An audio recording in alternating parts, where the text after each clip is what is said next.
So ನೀವು ಹೇಗೆ ಬರೀತೀರಾ? ನಿಮ್ಮ ಪ್ರೊಸೆಸ್ ಏನು? ಬೆಸ್ಟ್ ಪ್ರೋಸೆಸ್ ಏನಂದರೆ, ನಾನು ಜೀವನದಲ್ಲಿ ಮಾಡ್ಕೊಂಬಂದಿರೋದು ದಿನಕ್ಕೆ ಒಂದು 7-8 ಪುಟ ಬರಿತೀನಿ.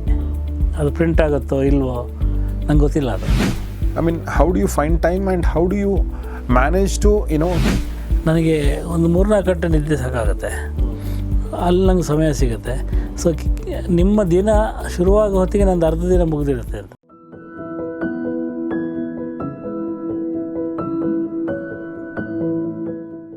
ಸರ್, ನೀವು 105 ಕಾದಂಬರಿಗಳನ್ನ ಬರೆದಿದ್ದೀರಾ ಮತ್ತು ಕಥಾ ಸಂಕಲನಗಳನ್ನ ಎಷ್ಟು ಮಾಡಿದಿರಿ? 16 ಕಥಾ ಸಂಕಲನ. 16 ಕಥಾ ಸಂಕಲನಗಳು ಅಂದರೆ ಎಷ್ಟು ಕಥೆಗಳು ಬರೆದಿರ್ಬೋದು ನೋಡಿ. ಆಮೇಲೆ ಅಂಕಣದ ಒಂದು ಲೇಖನ ಮಾಲೆಗಳು ಸುಮಾರು ಇದೆ. 128 ಕಥೆಗಳಾಗಿದೆ. ಓಕೆ. ಅಂಕಣ ಬರೆದಿದ್ದು ಒಂದು 500-600 ಇರ್ಬೋದು. Okay okay. ಸೊ ನಮ್ಮ ಲೈಫಲ್ಲಿ ನಾವು ಓದೋಕ್ಕಾಗದಷ್ಟು ಜೋಗಿಯವ್ರು ಬರೆದಿದ್ದಾರೆ. ಅವ್ರು ಎಷ್ಟು ಓದಿರ್ಬೋದು ಯೋಚನೆ ಮಾಡಿ. ಸೊ ನನ್ನ ಪ್ರಶ್ನೆ ಏನಂದರೆ, ನಮ್ಮಲ್ಲಿ ಇರುವಂಥ ಬರಹಗಾರ ಮನಸ್ಸುಗಳಿಗೆ, ಬರಹಗಾರರು ಆಗಲು ಬಯಸುವ ವ್ಯಕ್ತಿಗಳಿಗೆ ಈ ಒಂದು ಪ್ರಶ್ನೆ ನಿಮ್ಗೆ ಕೇಳ್ಬೇಕು ಅಂದ್ಕೊಂಡೆ ಸರ್ ನಾನು. ಸೊ ನೀವು ಹೇಗೆ ಬರೀತೀರಾ? ನಿಮ್ಮ ಪ್ರೊಸೆಸ್ ಏನು? ನಾನು ಏನು ಮಾಡ್ತೀನಿ ಅಂದರೆ, ನನ್ನ ಪ್ರೊಸೆಸ್ ಭಾಳ ವಿಚಿತ್ರವಾಗಿದೆ ಸರ್. ಅದು ನಾನು ಏನು ಮಾಡ್ತೀನಿ ಅಂದರೆ, ನನ್ನ ಮುಂದಿನ ಪುಸ್ತಕ ಯಾವಾಗ ಬಿಡುಗಡೆ ಅಂತ ಒಂದು ಫಿಕ್ಸ್ ಮಾಡಿಬಿಡ್ತೀನಿ. ಈಗ ಇದು ನನ್ನ ಮುಂದಿನ ಪುಸ್ತಕ ಬಿಡುಗಡೆ ಮಾರ್ಚ್ ತಿಂಗಳಲ್ಲಿದೆ. ಓ ಹೌದಾ? ಒಂದು ಬುಕ್, ಅದು ಇವ್ರದ್ದು, ಯಾರ್ದು, ನಮ್ಮ ಸಾವಣ್ಣ ಪ್ರಕಾಶನದ್ದು. ಓಕೆ. ಒಂದು ಬುಕ್ ಇದೆ. ಆಮೇಲೆ ಆಗಸ್ಟ್ 14ಕ್ಕೆ ಒಂದು ಬುಕ್ ರಿಲೀಸ್ ಇದೆ. ನವಂಬರ್ 14ಕ್ಕೆ ಒಂದು ರಿಲೀಸ್ ಇದೆ. ಆಗಸ್ಟ್ 23ಕ್ಕೆ ಒಂದು ರಿಲೀಸ್ ಇದೆ. ನವಂಬರ್ 14ಕ್ಕೆ ಒಂದು ರಿಲೀಸ್ ಇದೆ. ಆಮೇಲೆ ನಿಮ್ಗೆ ಹೇಳೋದು ಮರೆತುಬಿಟ್ಟೆ, ಈ ಕಾದಂಬರಿಯ 2ನೇ ಭಾಗ ಬರುತ್ತೆ. ಓ, ದಕ್ಷಿಣಾಯನ ಕಾದಂಬರಿ, ಉತ್ತರಾಯಣ ಅಂತ. ಓಹೋ, ಓಕೆ. ಅದೊಂದು ಬರುತ್ತೆ. ಓಕೆ. ಸೊ ಇದನ್ನು ನಾನು ಮೊದಲೇ ಪ್ಲ್ಯಾನ್ ಮಾಡ್ಕೊಂಡಿರ್ತೀನಿ. ಪ್ಲ್ಯಾನ್ ಮಾಡಿದ್ಮೇಲೆ ಬರೆಯೋಕ್ಕೆ ಶುರು ಮಾಡೋದು. ಬಟ್ ವಸ್ತು ಇರುತ್ತೆ ಮನೆಯಲ್ಲಿ, ಅಂದರೆ ಮನಸ್ಸಲ್ಲಿರುತ್ತೆ, ವಸ್ತು ಇರುತ್ತೆ. ಅಂದರೆ ಒಂದು ಪಾತ್ರ ಇರುತ್ತೆ ಅಷ್ಟೇ. ನಾನು ಈ ಸಲ ಏನು ಬರಿತೀನಿ ಅಂದರೆ ಇದ್ರ ಬಗ್ಗೆ ಬರಿತೀನಿ ಅಂತ ಒಂದು ಇರುತ್ತೆ ಮನಸ್ಸಲ್ಲಿ. ಬಟ್ ಉಳಿದ ರಕ್ತ ಮಾಂಸಗಳೆಲ್ಲ ಆಮೇಲೆ ತುಂಬ್ತಾ ಹೋಗ್ತವೆ. So that is the process. But best process ಏನಂದರೆ, ನಾನು ಜೀವನದಲ್ಲಿ ಮಾಡ್ಕೊಂಬಂದಿರೋದು ದಿನಕ್ಕೆ ಒಂದು 7-8 ಪುಟ ಬರಿತೀನಿ. ಅದು ಪ್ರಿಂಟ್ ಆಗುತ್ತೋ ಇಲ್ವೋ ನಂಗೆ ಗೊತ್ತಿಲ್ಲ. ಅದು ಎಷ್ಟೋ ಸಲ ಆಗಲ್ಲ. ಆಮೇಲೆ ಗ್ರೂಪ್ ಇದೆ ನಮ್ಮದು, ಕತೆ ಕೂಟ ಅಂತ. ಆ ಗ್ರೂಪಲ್ಲಿ ಐ ವಿಲ್ ಬಿ ಕಾನ್ವರ್ಸಿಂಗ್ ರೆಗ್ಯುಲರ್ಲಿ. ಏನೋ ಒಂದು, ಇವತ್ತು ಗೌರಿ ಶೆಟ್ಟಿ ಅವ್ರನ್ನ ಭೇಟಿ ಮಾಡಿದೆ. ಅವ್ರು ಈ ಥರ ಪ್ರಶ್ನೆ ಕೇಳಿದರು, ಈ ಪ್ರಶ್ನೆ ನನಗೆ ಇಷ್ಟು ಅಂಶಗಳನ್ನು ಹೊಳೆಯಿಸುತ್ತೆ ಅಂತ ಅಲ್ಲಿ ನಾನು ಹಾಕ್ಬಿಡ್ತೀನಿ. ಅಂದರೆ ಒಬ್ಬ ರೈಟರ್ ಏನು ಅನಿಸುತ್ತಲ್ಲ, ಅವನಿಗೆ ತನ್ನ ಮನಸ್ಸಿಗೆ ಬಂದಿದ್ದನ್ನು ತಕ್ಷಣ ಎಲ್ಲರೂ ಹಾಕಿಬಿಡಬೇಕು. ಇಲ್ಲದಿದ್ದರೆ ನಿಮಗೆ ಮನಸ್ಸಲ್ಲಿ ಅದೇ ಇರುತ್ತದು. ಅವ್ರಿಗೆ ಇದನ್ನು ಹೇಳಬೇಕಾಗಿತ್ತು, ನಾನು ಹೇಳಿರಲಿಲ್ಲ, ಅಥವಾ ಇದಕ್ಕೊಂದು ಪ್ರತಿಕ್ರಿಯೆ ನೀಡಬೇಕಾಗಿತ್ತು, ನೀಡೋಕ್ಕಾಗಿರಲಿಲ್ಲ. ಸೊ ಆಮೇಲೆ ಇನ್ನೊಂದು ಏನಾಗುತ್ತೆ, ಇದು ಬರೀತಾ ನಿಮ್ಮ ಲ್ಯಾಂಗ್ವೇಜ್ ಭಾಳ ಸುಲಲಿತವಾಗ್ತಾ ಹೋಗುತ್ತೆ ಅಂತ. Finding the right word it's very important. ಏನೋ ಒಂದು ಇದೆ ಅಂತ ಹೇಳಬೇಕಲ್ಲ, ಸರಿಯಾದ ಪದಗಳನ್ನ ಹೇಳೋದು, ಆಮೇಲೆ ಕ್ವಿಕ್ಕಾಗಿ ಹೇಳೋದು, ಇದೆಲ್ಲ ಸಾಧ್ಯ ಆಗುತ್ತೆ. ಹಾಗಾಗಿ ನೀವು ಪ್ರಾಕ್ಟೀಸ್ ಮಾಡ್ತಾ ಇರಬೇಕು. ಎಸ್. ಬಟ್ ಒಂದು ಕಾದಂಬರಿ ಅಂತ ನಾವು ತೊಗೊಂಡ್ರೆ, ಈ ದಕ್ಷಿಣಾಯನ ಕಾದಂಬರಿ, ಈ ಸುಮಾರು 376 ಪುಟಗಳ ಕಾದಂಬರಿ ಇದು. ಇದನ್ನು ನೀವು ಈಗ ಒಂದು 6 ತಿಂಗಳಲ್ಲಿ ಬರೆದ್ರಾ? ಇಲ್ಲ ಸರ್, 6 ತಿಂಗಳು ಬರೆದಿಲ್ಲ. ನಾನು ಅದನ್ನು ಸ್ಟಾರ್ಟ್ ಮಾಡಿದ್ದು 28/11.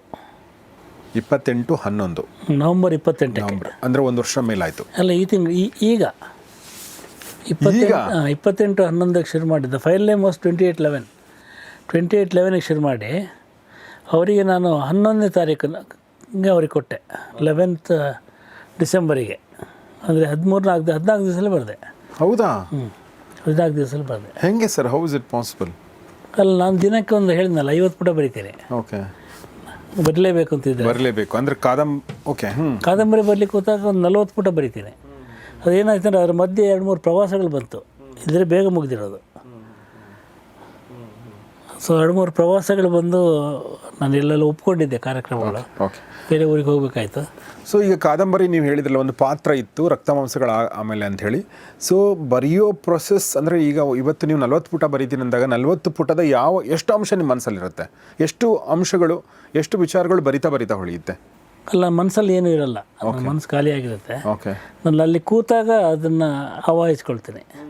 ಅಲ್ಲಿ ಕೂತಾಗ ಈ ಪಾತ್ರ ಇದೆಯಲ್ಲ, ಅದರ ಬಿಹೇವಿಯರ್ ಏನಿರುತ್ತೆ, ನನ್ನ ಸಬ್ಜೆಕ್ಟಿಗೆ ಬೇಕಾದ ಮುಂದೆ ಏನು ಮಾಡಬೇಕದು. ಕೆಲವು ಅಲ್ಲಿ ಬರಿತಾ ನಮ್ಮ ನೆನಪಿನ ಸಂಚಿಯಿಂದ ಹೊರಗಡೆ ಬರ್ತಾ ಹೋಗ್ತವೆ. ಅಲ್ಲಿ ಹಿಂಗಾಗಿತ್ತು, ಈ ಘಟನೆಗಳು ಹೀಗಾಗಿದ್ವೆ, ಈ ರೀತಿಯ ಒಂದು ಸಂಘರ್ಷ ನಡೆದಿತ್ತು. ಸೊ ಇದು ಹಾಗೆ ಬರ್ತಾ ಹೋಗುತ್ತೆ. ನನಗೆ ಲೆಕ್ಕಾಚಾರ ಹಾಕಿ ಬರೆಯೋಕ್ಕೆ ಬರೋಲ್ಲ. ಈ ಕಾದಂಬರಿ ಇಲ್ಲಿಂದ ಶುರುವಾಗಿ ಇಲ್ಲಿಗೆ ಮುಗಿಯುತ್ತೆ ನಂಗೆ ಗೊತ್ತಿರಲ್ಲ. ಈ ಕಾದಂಬರಿ ಮುಗಿದು ಅಂತ ಕೊಟ್ಬಿಟ್ಟಿದ್ದೆ ಒಂದು ಹಂತದಲ್ಲಿ. ಅದಾದಮೇಲೆ 15 ಪುಟ ಬರೆದೆ. ಓಕೆ, ಅದು ಆಮೇಲೆ ಕೊಟ್ಟೆ ಅವರಿಗೆ. ಹಾಗೆ ಮತ್ತು ಒಂದು ಕಥೆಯನ್ನು ಕಥೆಯಾಗಿ, ಒಂದು ನೀಳ್ಗತೆಯನ್ನು ಒಂದು ನೀಳ್ಗತೆಯಾಗಿ, ಒಂದು ಕಾದಂಬರಿಯಾಗಿ ಬರಿಬೇಕಂತ ಡಿಸೈಡ್ ಮಾಡ್ತೀರಾ ಅಥವಾ ಅದು ಆಗುತ್ತಾ? ಇಲ್ಲ, ನಾನು ಅದು ಮೊದಲೇ ಡಿಸೈಡ್ ಅಂದರೆ ಕಾದಂಬರಿ ಅಂತ ಅಂದ್ಕೊಂಡ್ರೆ ಅದು ನಮ್ಮ ಬಿಡುಗಡೆ ನಿರ್ಧಾರ ಆಗಿರುತ್ತೆ. ಕಥೆಗಳು ಹಂಗಾಗಲ್ಲ. ಕಥೆಗಳು ಆಗಾಗ ಬರೆದಿರ್ತೀನಿ. ಒಂದು 10-15 ಕಥೆಗಳಾದಾಗ ಪ್ರಿಂಟ್ ಮಾಡ್ತೀನಿ. ಬಟ್ ಇನ್ಮೇಲೆ ನಾನು ಸಣ್ಣ ಕಥೆಗಳ ಪುಸ್ತಕವನ್ನು ತರಲ್ಲ. ಹೌದಾ? ಸಣ್ಣ ಕಥೆಯ ಪುಸ್ತಕಗಳಿಗೆ ನಂಗೆ ನಂಬಿಕೆ ಇಲ್ಲ. ಹಾಗಾಗಿ ಸಣ್ಣ ಕಥೆಯ ಪ್ರಬಂಧಗಳು, ಅಂಕಣ ಬರಹಗಳು ಇದನ್ನೆಲ್ಲ ಪ್ರಿಂಟ್ ಮಾಡಲ್ಲ. ಮತ್ತು ಕಾದಂಬರಿಗಳು ಮಾತ್ರ. ಅದಾದ ನಂತರ ಈ ಒಂದು ಲೈಫ್ ಈಸ್ ಬ್ಯೂಟಿಫುಲ್ ಸೀರೀಸ್ನ ಪುಸ್ತಕಗಳಿದಾವಲ್ಲ, ಅದನ್ನು ಮಾಡ್ತೀನಿ. ಆಮೇಲೆ ಸ್ವಲ್ಪ ರಿಸರ್ಚ್ ವರ್ಕ್ ಮಾಡ್ತೀನಿ. ಆಮೇಲೆ ಮಹಾಭಾರತವನ್ನು ಇಟ್ಕೊಂಡು 18 ಪುಸ್ತಕ ಬರೀಲಿಕ್ಕೆ ಹೊರಟಿದ್ದೀನಿ. ಅಂದರೆ ಮಕ್ಕಳಿಗಾಗಿ ಮಹಾಭಾರತ ಅಂತ. ಅಂದರೆ ಒಂದು ಸರಳವಾದ ಭಾಷೆಯಲ್ಲಿ ಅವರಿಗೆ ಮಹಾಭಾರತದ ಕಥೆಯನ್ನು ಹೇಳ್ತಾ ಹೋಗೋದು. ನಾನು ಹಿಂದೆ ಕಥಾ ಸಮಯ ಅಂತ ಒಂದು ಬುಕ್ ಮಾಡಿದ್ದೆ. ಅಂದರೆ ಸ್ವಲ್ಪ ಕತೆ, ಆ ಕಥೆಯ ಹಿಂದಿರುವಂಥ ಅಂಶಗಳು, ಅದು ಹೇಗೆ ನಮ್ಮ ದೇಶಕ್ಕೆ ಸಂಬಂಧಪಟ್ಟಿದ್ದು. ಸೊ ಅದನ್ನು ಒಂದು ಮ್ಯಾಪ್ ಅಂದರೆ ಮ್ಯಾಪ್ ಇಟ್ಕೊಂಡು ಅದು ಎಲ್ಲೆಲ್ಲಿ ನಡೆಯೋದು ಆ ಕಥೆಗಳು ಹಿಂಗೆ ಇಟ್ಕೊಂಡು ಅದನ್ನು ಹೇಳೋಕ್ಕೆ ಪ್ರಯತ್ನ ಮಾಡ್ತಾಯಿದ್ದೀನಿ. ಅದು ಭಾಳ ಹಿಂದಿನ ಯೋಜನೆ. ಇನ್ನು ನಾನು ಇದು ತರಲಿಲ್ಲ. ಅಂದರೆ ನನ್ನ ಈ ಕಥೆಗಳೆಲ್ಲ ಮುಗಿದು ಹೋಗಲಿ ಅಂತ ಸುಮ್ಮನಿದ್ದೆ. ಮಹಾಭಾರತ ಮತ್ತು ರಾಮಾಯಣ ಇದೆ, ಎರಡು ಇಟ್ಕೊಂಡು ಬಹುಶಃ ಅದು ಮಕ್ಕಳಿಗೆ ರೀಟೆಲ್ಲಿಂಗ್ ಇಸ್ ವೆರಿ ಇಂಪಾರ್ಟೆಂಟ್. ಅದನ್ನ ಏನೇನೋ ಮಾಡಿ ಹೇಳಿದ್ದಾರೆ. ಬಟ್ ನಿಜವಾದ ವಾಲ್ಮೀಕಿ ಬರೆದ ರಾಮಾಯಣ ಮತ್ತು ವ್ಯಾಸರು ಬರೆದ ಮಹಾಭಾರತ ಇದೆಯಲ್ಲ, ಅದನ್ನು ಎಷ್ಟು ಬೇಕೋ ಅಷ್ಟು ಹೇಳಬೇಕು. ಅದು ಭಾಳ ಇಂಪಾರ್ಟೆಂಟ್ ಈಗ. ಸರ್, ಇದು ನಿಮ್ಮ ತಲೆಯಲ್ಲಿ ಇದು ಖಾಲಿ ಆಗಲ್ವಾ? ಅಂದರೆ ಯೋಚನೆ, ಅಂದರೆ ಕಥೆಗಳು ಬರ್ತಾನೆ ಇರ್ತಾವ, ನೀವು ಎಷ್ಟು ಬರೆದ್ರೂ ಕೂಡ ಇನ್ನೊಂದು ಹೊಳಿತಾನೆ ಇರುತ್ತಾ? ಹೇಗೆ ಅದು? ಇಲ್ಲ, ಮುಗಿದ ಇದು ಪ್ರತಿ ಕತೆ ಬರೆಯುವಾಗಲೂ ಒಂದು ಸ್ಟ್ರಗಲ್ ಸರ್. ಅದು ಈ ಕತೆ ಬರೆಯೋಕ್ಕೆ ಶುರು ಮಾಡಿದ ತಕ್ಷಣ ನಾನು ಅಂದ್ಕೊಂಡ್ಬಿಡ್ತೀನಿ, ಇದೆಲ್ಲ ಕೊನೆಯ ಕಾದಂಬರಿನ ಬರೆಯಲ್ಲ, ನಮ್ಗೆ ಸಾಗಲ್ಲ, ಇದು ಹಾಳಾಗೋಗ್ಲಿ ಅಂತೇಳಿ ಯೋಚನೆ ಮಾಡಿ ಭಾಳ ಸಿಟ್ಟು ಬಂದಿರುತ್ತೆ. ನಮ್ಮ ಮನೆಯವರು, ಇವರು ಎಲ್ಲ ಸ್ನೇಹಿತರು ಯಾರು ಹತ್ತಿರ ಬರಲ್ಲ. ಆಗ ಆ ಸ್ಟ್ರಗಲಲ್ಲಿ ಇದು ಬಂದಿರುತ್ತೆ. ಇದು ಬಂದಮೇಲೆ ಮನಸ್ಸು ಮತ್ತೆ ನಿರಾಳ ಆಗತ್ತಲ್ಲ. ಇದು ನೀವು ಹೇಳಿದ್ನಲ್ಲ, ಈ ಇಂಥದ್ದು ಸ್ಮಶಾನ ವೈರಾಗ್ಯ, ಆಮೇಲೆ ಇನ್ನೊಂದು ಪ್ರಸವ ವೈರಾಗ್ಯ ಇದ್ದಂಗಿದು. ಇನ್ನು ಬೇಡ ಅಂತ ಅನಿಸುತ್ತೆ. ಬಟ್ ಆಮೇಲೆ ಅದರಲ್ಲೊಂದು ಆಟ ಇದೆ. ಒಂದು writing is the game. Writing is a ಜೂಜ್ ಇದ್ದಂಗೆ. ಅದು ಇಸ್ಬಿಟ್ಟು ಬೇಡ ಅಂತ ಹೇಳಿದಾಗಲೂ ಯಾರೋ ಆಡೋದು ನೋಡಿದ್ರೆ ಕೈ ಕೆರೆಯಕ್ಕೆ ಶುರು ಆಗುತ್ತಲ್ಲ, ಒಂದು ಆಟ ಆಡಬೇಡ ಅಂತ. ಸೊ ಆ ಥರ ಇದು ಇನ್ನೊಂದು ಬರೆದು ಬೇಡ ಅಂತ ಅನಿಸುತ್ತೆ. ಸೊ ಈ ಥರ ಒಂದು ಹುಡುಗಾಟ, ಆಟ, ಜೂಜು ಎಲ್ಲ ಅದು. ನಿಮ್ಮಿಂದ ಇನ್ಸ್ಪೈರ್ ಆಗಿ ನಾನೊಂದು ಕೆಲಸ ಮಾಡಿದ್ದೀನಿ ಸರ್, ಅದನ್ನು ಹೇಳ್ತೀನಿ. ಈ ಟೈಮಲ್ಲಿ ನಾನು ಅಲ್ಲಿ ಸಿಟಿ ಕಾಲೇಜಲ್ಲಿದ್ದೆ. ಒಂದು ಸಲ ಹಿಂಗೆ ಮಾತಾಡ್ತಾ ಇದ್ವಿ. ನಾವು ಗೌರಿ ಶಕ್ಕಿ ಸ್ಟುಡಿಯೋದಲ್ಲಿ ಅವಾಗ ಒಂದೊಂದು ಪ್ರತಿದಿನ 1-2 ಏನೋ ವೀಡಿಯೋಗಳು ಹೋಗ್ತಾಯಿದ್ರು. ಅವಾಗ ನೀವು ಪ್ರತಿದಿನ ಬರೀತೀರಾ ಅಂತ ಕೇಳಿದೆ ನಾನು. ಹೌದು, ನಾನು ಪ್ರತಿದಿನ ಬರೀತೀನಿ. ಒಬ್ಬ ಇಂಜಿನಿಯರ್ ಹೇಗೆ ಇಂಜಿನಿಯರಿಂಗ್ ಮಾಡ್ತಾನೋ, ಡಾಕ್ಟರ್ ಹೇಗೆ ಪೇಷಂಟ್ಗಳು ನೋಡೋದು, ನಾನೊಬ್ಬ ರೈಟರಾಗಿ ಪ್ರತಿದಿನ ಮಾಡ್ತೀನಿ. ನಾನು ಅವಾಗ ಒಂದು ನಿರ್ಧಾರ ಕೈಗೊಂಡೆ, ನಾನು ಪ್ರತಿದಿನ ಶೂಟ್ ಮಾಡ್ತೀನಿ ಅಂತ. ಅದನ್ನು ಇನ್ನೂವರೆಗೂ ಪಾಲಿಸ್ಕೊಂಡ್ಬಂದಿದ್ದೀನಿ, ಮುಂದೆ ಕೂಡ ಪಾಲಿಸ್ಕೊಂಡು ಹೋಗ್ತೀನಿ. ಅದಕ್ಕೆ ನೀವೇ ಸ್ಫೂರ್ತಿ. ಪ್ರತಿದಿನ ಒಂದು ಸಂದರ್ಶನ. ಹೌದು, ನಮ್ಮ ಕೆಲಸ ಏನಿದೆಯೋ ಅದು ಮಾಡಲೇಬೇಕು ಪ್ರತಿದಿನ. ನೀವು ಸೂಪರ್ ಹ್ಯೂಮನ್ ಬೀಯಿಂಗ್ ಥರ ನಂಗೆ ಅನ್ನಿಸ್ತೀರಾ? ಅಂದರೆ ನಿಮ್ಮ ಶಕ್ತಿ ಒಂದು ಅಪರಿಮಿತವಾಗಿದೆ, ನಿಮಗೆ ಟೈಮ್ ತುಂಬ ಜಾಸ್ತಿ ಇದೆ ನಮಗಿಂತ ಅಂಥೇಳಿ ನನಗನ್ಸುತ್ತೆ. ಹೇಗೆ ಮ್ಯಾನೇಜ್ ಮಾಡ್ತೀರಾ? ಹೇಗೆ, I mean, how do you find time and how do you manage to you know ನಿಮ್ಮ ಚಾನಲೈಸ್ ಯುವರ್ ಸ್ಟ್ರೆಂಗ್ತ್? ಎಲ್ಲಿಂದ ಬರ್ತಷ್ಟು ಆ ಶಕ್ತಿ? ನೀವು ವಾಟ್ಸಪ್ಪಲ್ಲಿ ಇರ್ತೀರಾ, ಫೇಸ್ಬುಕ್ಕಲ್ಲಿ ಇರ್ತೀರಾ, ಪುಸ್ತಕ ಬರೀತೀರಾ, ಚಾರಣ ಮಾಡ್ತೀರಾ, ವಾಕಿಂಗ್ ಹೋಗ್ತೀರಾ, ಓಕೆ, ಬರೀತೀರಾ, ಮತ್ತು ಬೇರೆ ಫಂಕ್ಷನ್ಗಳು ಹೋಗ್ತೀರಾ, ಬೇರೆಯವ್ರ ಪುಸ್ತಕಗಳನ್ನ ಓದ್ತೀರಾ, ನೀವು ಸಿನಿಮಾಗಳು ನೋಡ್ತೀರಾ, ಸಿನಿಮಾಗಳ ಬಗ್ಗೆ ಬರೀತೀರಾ. ಯಾವುದು ಕೂಡ ಅನ್ಟಚ್ಡ್ ಇಲ್ಲ, ಎಲ್ಲವನ್ನೂ ಟಚ್ ಮಾಡ್ತಿರ್ತಾರೆ ಜಗತ್ತು ನಿಮ್ಮ ಜೀವನದ್ದು. ಜೊತೆಗೆ ಈ ಥರ ಕಾದಂಬರಿ ಎಲ್ಲಿಂದ ಇದು ಹೇಗೆ ಸಾಧ್ಯ ಆಗುತ್ತೆ ಇದು? ಎರಡು ಸರ್. ಒಂದು ಏನಂದರೆ ಸ್ಟ್ರಕ್ಚರಿಂಗ್ ಯುವರ್ ಟೈಮ್ ಅಂತಾರೆ. ಆ ಟೈಮ್ ಸ್ಟ್ರಕ್ಚರ್ ಮಾಡಿಕೊಂಡ್ರೆ ನೀವು, ಅಂದರೆ ನಮ್ಮಲ್ಲಿ ವೇಸ್ಟ್ ಮಾಡೋ ಟೈಮ್ ಭಾಳ ಇರುತ್ತೆ. ನೀವು ಬಸ್ಸಲ್ಲಿ ಹೋಗ್ತಾ ಇರ್ತೀರಿ, ಓದಲ್ಲ ಅಲ್ವಾ?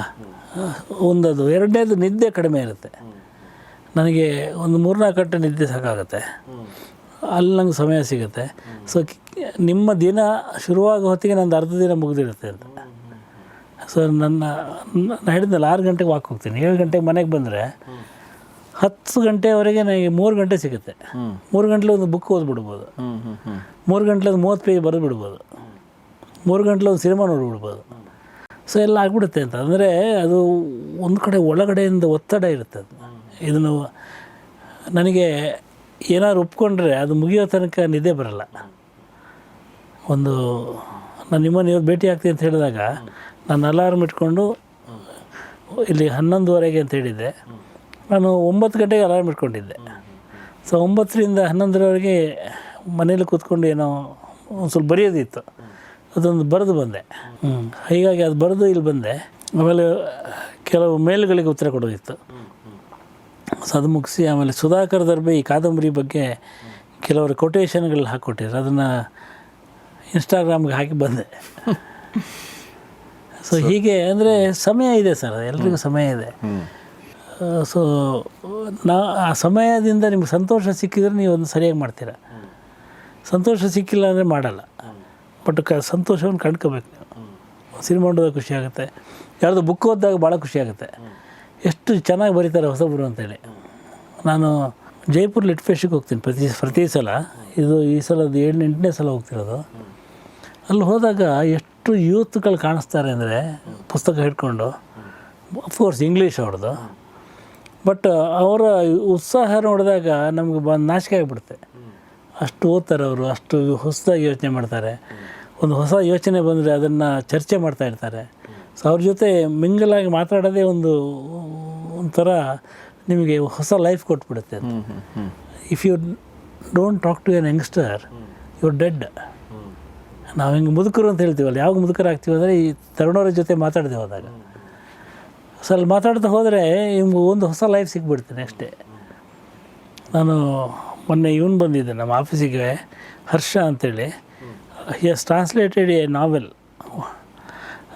ಫ್ರಮ್ ಜರ್ಮನಿ, ಹುಟ್ಟುಮಚ್ಚೆ ಅಂತ. ಆ ಕಾದಂಬರಿ ಓದ್ತಿದ್ರೆ ಆ ಕಾದಂಬರಿಯ ಶೈಲಿನೇ ಬೇರೆ ಇದೆ. ನನಗೆ ಇದೆಲ್ಲ ಭಾಳ ನಾಚಿಕೆ ಆಗೋಯ್ತು, ಎಷ್ಟು ಚೆನ್ನಾಗಿ ಬರೆದಿಯಾನ ಅವನು. ಸೊ ಈ ಮುಂದೆ ಏನು ಮಾಡಬೇಕು ಅಂತ ಸ್ವಲ್ಪ ಯೋಚನೆ ಮಾಡಿ ಬರಿ ಅಂತ. ಅಂದರೆ ಆ ಕಾದಂಬರಿ ಸ್ಟ್ರಕ್ಚರೇ ಬೇರೆ ಇದೆ ಅಂತ. ಅಂದರೆ ಆ ಕಾದಂಬರಿಯನ್ನು ಅವನು ಹೇಳೋ ರೀತಿ ಇದೆಯಲ್ಲ ಆರಂಭದಲ್ಲಿ, ಅದು ಈ ಥರ ಇಲ್ಲ, ಅದು ನಾವು ಹೇಳೋ ಥರ ಇಲ್ಲ. ಅದು ಎಲ್ಲೆಲ್ಲೋ ಹಿಂಗೆ ಬಿದ್ದಿದೆ. ಅಂದರೆ ಈ ಮರದ ಅಡಿಯಲ್ಲಿ ಹೂಗಳು ಬಿದ್ದಿರ್ತವಲ್ಲ, ಹಂಗಿದೆ ಅದು. ಭಾಳ ಬ್ಯೂಟಿಫುಲ್ ಆಗಿದೆ ಅದು. ಇದೆಲ್ಲ ಎಕ್ಸೈಟ್ ಆಗಿಬಿಡುತ್ತೆ ಒಂಥರ. ಭಾಳ ಚೆನ್ನಾಗಿ ಹೇಳಿದ್ರಿ. ಹೊಸ ಬರಹಗಾರರಿಗೆ 2026ರಲ್ಲಿ ನಾನು ಏನಾದರೂ ಬರಿಬೇಕು ಅಂದ್ಕೊಂಡವ್ರಿಗೆ ಏನಾದರೂ ಕಿವಿ ಮಾತು? ಬರೀರಿ ಕೂಡಲೇ ಬರೀರಿ, ಕಳಿಸಿ, ನನಗೆ ಓದಿಸಿ, ಆಮೇಲೆ ಯಾರಿಗಾರು ನಿಮ್ಮ ಸ್ನೇಹಿತರಿಗೆ ಓದಿಸಿ. And celebrate A writing. ಒಂದು ಬರೆದಾಗ ರಿಗ್ರೆಸಿವ್ ಆಗಿರಬೇಡಿ ಅಂತ. ಇದು ಬರ್ದೀನಿ ಓದಿ ನೀನು ಅಂತೇಳಿ ಒಂದು ಬಿಯರ್ ಕುಡಿತಾ ಸೆಲೆಬ್ರೇಟ್ ಮಾಡಿ ಅದನ್ನು. ಅಂದರೆ it's a time of celebration, because you have created something. ಒಬ್ಬ ವಿಜ್ಞಾನಿ ಬಲ್ಬ್ ಕಂಡುಹಿಡಿಯೋದು ಅಥವಾ ಏರೋಪ್ಲೇನ್ ಕಂಡುಹಿಡಿಯೋದು ಬೇರೆ. ಅದೇ ಥರ you have created a world ಅಲ್ಲ. ಅಷ್ಟು ಒಂದು ಜಗತ್ತನ್ನು ಸೃಷ್ಟಿ ಮಾಡಿದೆ, ನಿಮ್ಗೆ ಗೊತ್ತೇ ಇರಲ್ಲ. ನಾನು ಇದನ್ನ ಬರೆಯಬಲ್ಲೆ ಅಂತ ನಿಮಗೆ ಗೊತ್ತೇ ಇರಲ್ಲ. ನಿಮ್ಗೆ ನೀವು ಯಾವುದೋ ಒಂದು ಸಂದರ್ಶನದಲ್ಲಿ ಏನೋ ಕೇಳಿದಾಗ ಈ ಮಾತು ನನ್ನಿಂದ ಬರ್ಬೋದು ಅಂತ ನಿಮ್ಗೆ ಗೊತ್ತೇ ಇರಲ್ಲ. ಅದು ಬಂದುಬಿಟ್ಟಾಗ ಸೆಲೆಬ್ರೇಟ್ ಮಾಡ್ಬೇಕಲ್ಲ. ಹಾಗೆ ಈ ಜಗತ್ತಿನ ಬ್ಯೂಟಿಫುಲ್ ಥಿಂಗ್ಸ್ ಕ್ರಿಯೇಟ್ ಆಗಿರೋದೇ ಹಾಗೆ.